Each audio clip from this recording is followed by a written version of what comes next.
গুলির শব্দে টনির হাত কেঁপে উঠল। সে ধীরে ধীরে সামনে এগিয়ে আসতে থাকলো।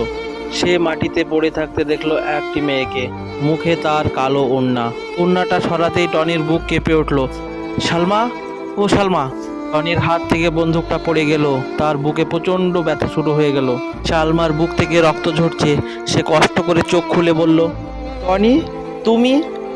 টনি দুর্বল কণ্ঠে বলল, আমি জানতাম না সালমা। সালমা বলল, টনি, তুমি আমাদের ছেলেকে দেখে রাখবে, তাকে তুমি বাঁচিও। আমি ভুল করেছি বলে। টনি কাঁদতে লাগলো সালমার হাত ধরে। আল্লাহ যেন আমাকে ক্ষমা করে বলে। টনি সালমার হাত ধরে কাঁদতে লাগলো। সালমার হাতে আস্তে আস্তে অবশ হয়ে যেতে থাকলো।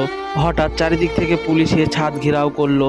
পুলিশ টনিকে বলল, আমরা অনেক দিন থেকে এই অর্গান ট্রাফিকের খোঁজ করছিলাম। তুমি আজকে ধরা পড়েছ আমাদের কাছে।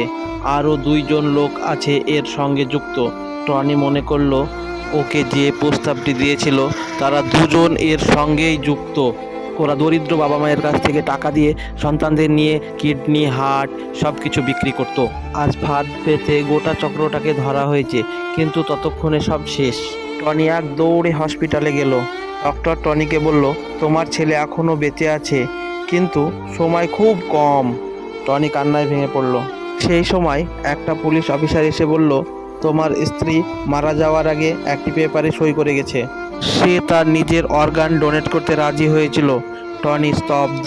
ডাক্তার বলল, তার হার্ট ম্যাচ করেছে তোমার ছেলের সঙ্গে। টনির চোখ দিয়ে অঝরে পানি পড়তে লাগলো।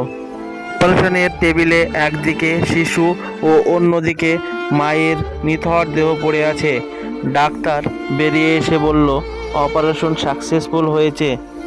10 বছর পরে একটি স্কুলের বার্ষিক অনুষ্ঠানে একটি ছেলে স্টেজে বক্তব্য দিচ্ছে যে, আজ আমি যা কিছু তা আমার মায়ের জন্য। তিনি তার জীবন দিয়ে আমাকে বাঁচিয়েছেন।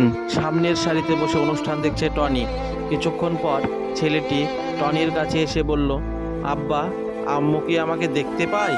টনি আকাশের দিকে তাকিয়ে তার বাচ্চাকে বলল, হ্যাঁ সোনা, তোমার মা তোমাকে সব সময় দেখতে পায়।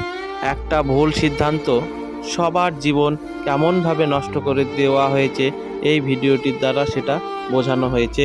ভালো লাগলে ভিডিওটি লাইক করুন।